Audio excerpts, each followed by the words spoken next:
At number 4, Thy Womb. Alam nyo, pinapanood ko pa lang ito noong 2012 Metro Film Fest ay alam ko na Best Actress of the Year ulit si Nora. Pero habang ginagawa niya ang pelikula ay litong-lito siya dahil walang script ang director niyang si Brillante Mendoza.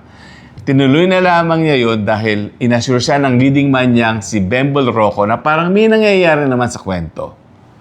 Ang ending, Best Actress nga si Nora sa Film Fest, pati na sa Orian at sa ibang award-giving bodies sa abroad.